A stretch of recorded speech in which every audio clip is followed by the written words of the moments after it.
Good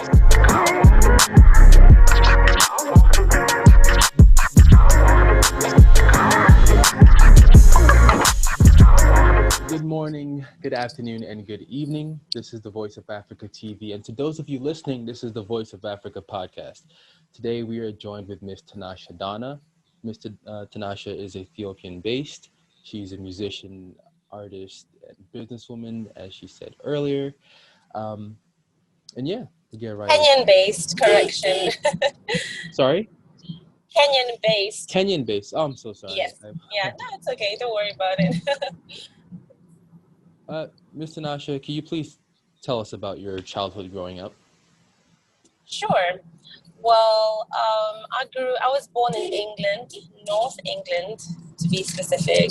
And I moved to Kenya when I was about 4.5 years old. Studied here until the age of 12. Then I moved to Belgium with my parents. Ended up studying there and living there until about 5 years ago. Then I moved back to Kenya. So now I'm back home. Are there any role models or mentors that you had growing up or that you can confide in? Any role models or mentors I had? Yes, most definitely. My mother and my grandmother, they taught me how to hustle as a woman. They taught me to depend on nobody but myself and God, and to keep pushing and to never give up no matter what. So yeah, my mother and my grandmother, very tough women. They're alphas. And I would say that they're most definitely my role models today. Yeah. Okay. And what do you find to be the most fulfilling aspect of your career and path? I would have to say the amount of knowledge and wisdom that I've managed to gain so far. That would definitely be the peak of my career so far for me. And just the experience, experience is the best teacher, and it's what gives you even more knowledge as we move forward. So, yeah. Throughout your professional and educational careers, in what ways did you find that you had to prove yourself or defy people's assumptions and expectations of you? Sorry, say that again? Throughout your professional and educational career, yes. In what ways did you find that you had to prove yourself or defy people's assumptions and expectations of you?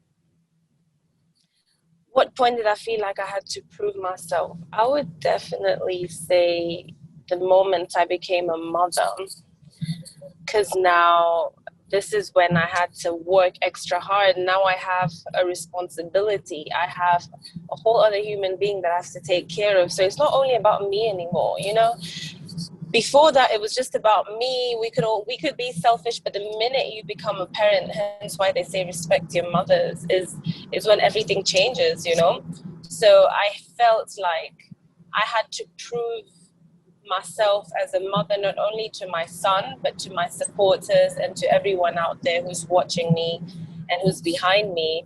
And obviously, people have these very high expectations of you as a musician, as a mother. People will always expect the best from you. So living up to other people's expectations, sometimes it's not easy, but I feel like when you're in the limelight, you don't really have to, but you still have to at the same time. I don't know if I'm making sense. Yeah. Yeah, you're kind of in between. Mm-hmm. So you have to sort of live up to your supporters' expectations, yet not fully at the same time, because otherwise you'd be living your life for them and not for you. Right. So it's really, yeah. Yeah, well, one thing you never want to do is become like an extension of someone else's own ideas. Course. Sure, for sure. Yeah. That's something a lot of business people, a lot of musicians, a lot of people high notoriety always or tend to fall into, that they sort of lose their self into this. Most definitely. I can confirm that. So why have you chosen to dip your toes into numerous business ventures such as acting, modeling, and presenting, and as well as music? So I was in commercial modeling, then I ventured into ventured into radio presenting and journalism, which I loved very much. Funny thing is, all of the things that I was doing, from modeling to acting to radio presenting, were all part of things that I really love and enjoyed doing. However, it wasn't the it thing for me. You know how you do something, but you feel like, damn, is this really what I'm meant to do? For me, it was always music.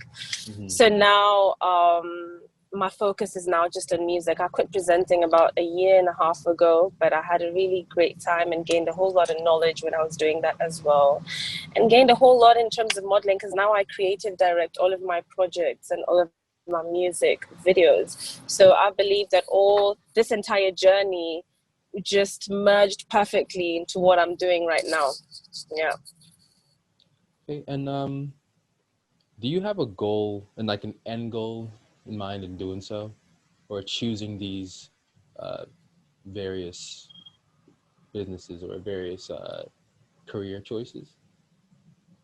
For sure. My end goal, you know, at the moment, as much as I'm very passionate about music, I look at music as a business. And I believe that if you enter or venture into the music industry and you don't look at it as a business, you are not really wasting your time. I'm not trying to kill people's morale, but all the celebrities globally who are recognized globally and who are in the music industry look at music as a business. So for me, I see myself doing music for the next 10 years or so. And then after, probably still be in the music industry, but more from behind the scenes, and now venture more into business, because I have plans of launching my cosmetics line next year, inshallah, towards the end of next year.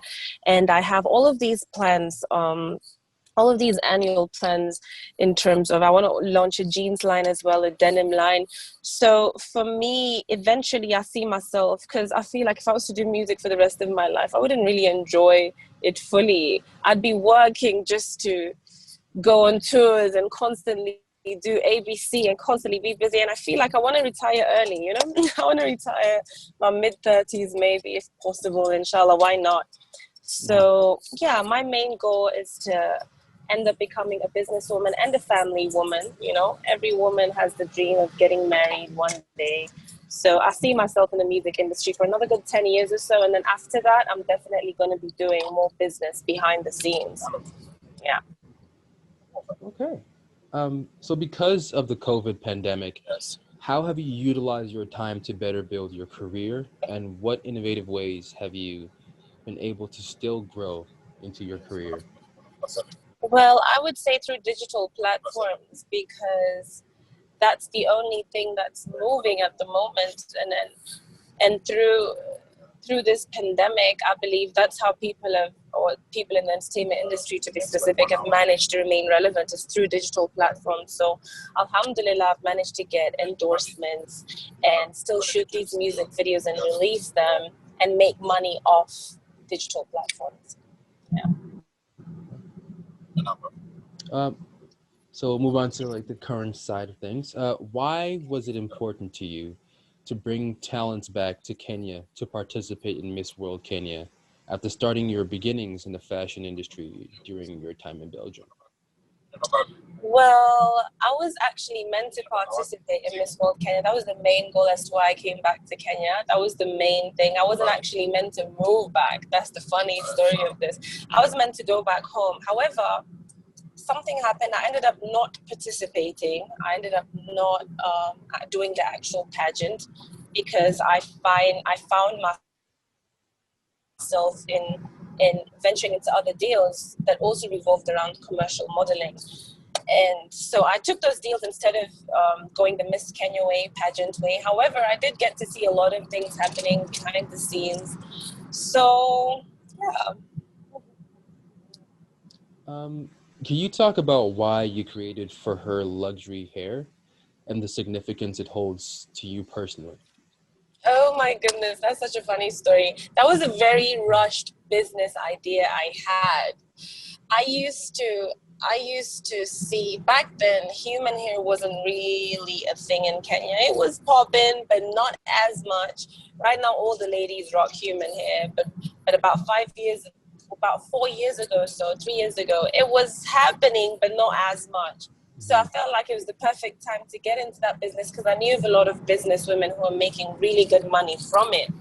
So I figured, why don't I do this? So I rushed and invested $5,000 into this business and started and ended up realizing that I'm not really passionate about hair, you know. I'm more passionate about makeup and cosmetics than I am about hair. I know lots of things, almost everything to do with makeup or cosmetics or skincare as opposed to hair. So I was like, I rushed into that business. However, it did manage to sell. Hey, like people did buy hair, and I ended up keeping most of the hair for myself. I made some of the extensions into wigs, so I just have a whole bunch of hair. Like today, if I want to switch up my hairstyle today, it's something I can do because I have a whole stock. Yeah. Well, sometimes you never really know until you try it, and then you know, exactly. So I was like, lesson learned for sure. Okay, so what or who inspired you to launch into the music career and launching your first album? I would say my mom and my dad, because growing up, we used to listen to a lot of music at home. It was like part of our routine. Every weekend, my dad would like blast music in the house. Come wake me up in my room, open the curtains. And I'd be like, why are you doing this? And he's like, yeah, it's the weekend, it's family time. And all I'm thinking about is, can I get some sleep? I wake up every morning at 6 a.m. and this is in Kenya, you know, have to be at school by 8. And you're doing this to me on the weekends. And he was like, no, it's family weekend and we have to like do stuff together. And music was always a part of the stuff that we did together, whether we traveled, whether we stayed at home. Whatever we did, music was always a part of it. My dad was obsessed with like J-Lo and Britney Spears and Beyonce. He had all their CDs back then, and he had lots of their CDs with live performances. So like I used to love watching their live performances. And me and my cousin, who's currently in England, her name is Anne actually. I call her Popette, but her name is Anne. We used to like take our living room remotes and start pretending with them and singing in the living room, and it was so funny, you know. And I used to be obsessed with J-Lo. I used to think I'm J-Lo. I used to think I'm the ish, yo. I used to think I'm that girl.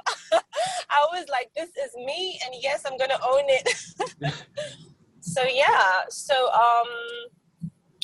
my family, my home, my upbringing is what inspired me to become a musician today. Yeah. So speaking about live shows, would you ever venture into something like theater or like Broadway, for instance? Why not? I feel like if the time comes and it's meant to be, yeah. Awesome. I like seeing stage. Thank you. I was actually, before all of this COVID pandemic nonsense that's going on, I actually had a booking in the States. We were finalizing on a booking in the States, and I've never been to the States ever since I was young. I've been all over the world. I've been to Europe, I've been to all over Africa, but I've never been to the States. So I was really like excited, like, yo, first time go perform in the States, and all of this happened. But like they say, everything happens for a reason, doesn't it? Right. Yeah. So what is your creative process like? Are you involved in any of or as you stated, you are involved in a lot of your visuals and a lot of your music videos? Yes. So I am involved in almost every single creative process of my work. 100% behind it. I creative direct the brand. I creative direct my music videos. I creative direct, if I'm to launch a product, I have to be behind the entire creative process of it. I'm a creative. I'm born a practical person. I'm a creative. So if I was to define myself, before I even define myself as a musician, I would define myself as a creative. Yeah. Okay. And what do you wish to do with your future in the music industry? And what are your hopes for solo projects? Well, Sorry, say that again? What do you wish to do with your future in the music industry, and Okay. what are your hopes for your solo? What do I wish to do in the future with the music industry? I think, like I said, I want to put East African music out there more than it is already, because we're already very familiar with the Afrobeats. We're very familiar with the UK sound, with the French sound, with the American sound. Mm-hmm. However, I feel like it's time for Eastern and Central Africa to get the recognition we deserve. And Swahili is the most spoken language in Africa, number one, before English, before French, before Portuguese, before all of these other tribal languages. It's Swahili. So I feel like The Lion King was inspired by East Africa on its own, you know. So there's so much that we have to offer, and I feel like now we're finally approaching our peak in terms of recognition on a global scale, because now we're finally starting to penetrate even more. People are becoming more interested in the East African sound. So I believe we're at a good place. Alhamdulillah. Yeah. Awesome. And how do you intend to use your vocally independent identity to help reshape gender roles for future generation of young women? I intend on using it to empower women to believe in themselves and realize that they can do it on their own as well, you know. And we live in a female era.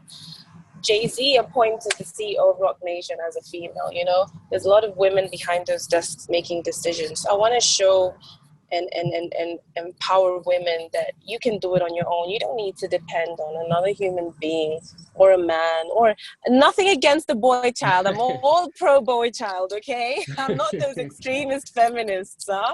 I'm all pro boy child as well. Mm-hmm. However, yeah, I feel like we've approached that time where women deserve to shine, and women are starting to shine, you know. Right. And just recently in Saudi Arabia, they allowed women to start driving. This wasn't a thing a good 4 or 5 years ago, you know. Right. And this was just the other day. So I feel like that's my goal, to empower women and for us to come together and build each other up. Women are naturally very competitive, you know. Right. So we need to realize that when we come together, we're more powerful, as opposed to, oh, I want to do it on my own. Oh, I want to have the shine. Oh, I want an ABC, you know? Yeah. So yeah, that's my main goal.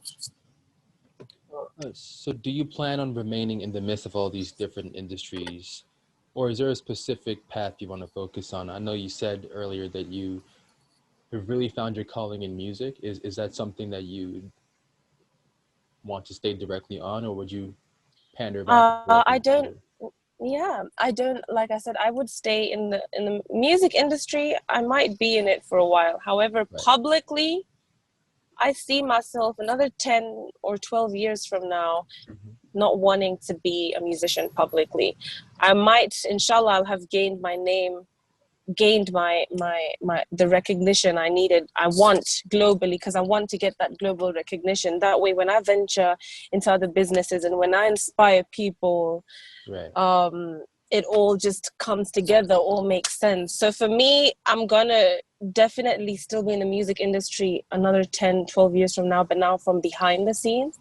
I'm not gonna be out there as much anymore. So I'm giving myself a good 10 years to, inshallah, make that name on a global scale and grow the brand even more and empower many more and sign people and sign artists and put talent out there and show people that this is the empire and this is the legacy I built, and this was the whole purpose for me. I believe I found my purpose, and that's my purpose. Yeah. Okay. And unfortunately, these are one of our last questions. But no worries. How do you wish to see the future of Africa? I see the future of Africa hopefully becoming a union. It's a dream I've had for Africa to become a union. The same way the United States is one, the same way Europe is one. That's my main dream, for Africa to become united, one currency, one leader. you know. That's my main dream. I don't know how long it will take for that to happen because there's a whole lot going on out here. Yeah. But inshallah, everything shall happen at its time. Yeah. That was what the late Gaddafi intended for Africa initially, you know. Yeah. So how can African female celebrities such as yourself command more respect, both physically and professionally? Just by the last word he said, by being professional. That's the way a woman can command her respect, especially in Africa. It's by being professional, you know. You have to go there, and there's no other word to describe it. I'm really thinking of the words to describe it, but professionalism, you just said it. Professionalism is what will help women gain their respect in this industry. Yeah. And do you have any advice for any youth following in your footsteps? I would definitely tell them never give up on your dreams. Figure out your purpose. You know, sometimes we get lost in the sauce. We're not sure where we really belong. Figure out your purpose. Figure out what your heart really wants to do, and how you'll know if you found your purpose is when your soul is at peace. The minute your heart and your soul are at peace, and you just have, because there's people who have money, there's people who have riches, but they don't have peace. They don't have peace of mind. Peace is priceless. Peace is more valuable than any amount of money or any amount of price tag. So that's how you'll figure out that you found your purpose, when you have peace in your soul and in your heart. So figure out your purpose and never give up. Never give up until you fulfilled your goals. And note down your goals. Note down your 1-year goal, your 5-year plan, your 10-year plan. Put your goals together. Really important. And remind yourself, manifest your life. Remind yourself of, make sure whatever you do it at the utter best that you possibly can. And take your time, never rush the art. Yeah, that's all I'll tell them. And put God first, for sure. Put Allah first. Put God first before everything. Work hard, but pray even harder. Yeah. And how can the Voice of Africa support your causes? By the type of things that you're doing right now, you know, these podcasts, informing people, giving them a bit more knowledge. And I think you guys are on the right path. What you're doing is the perfect way to support us artists. Yeah. Okay. Thank you. Thank you. Yeah. Okay. Bye. Bye. Thank you guys for watching the latest installment of the Voice of Africa TV. This was an interview with Ms. Tanasha Donna. For more episodes, please subscribe and don't forget to hit that bell button below. We'll see you on the next episode.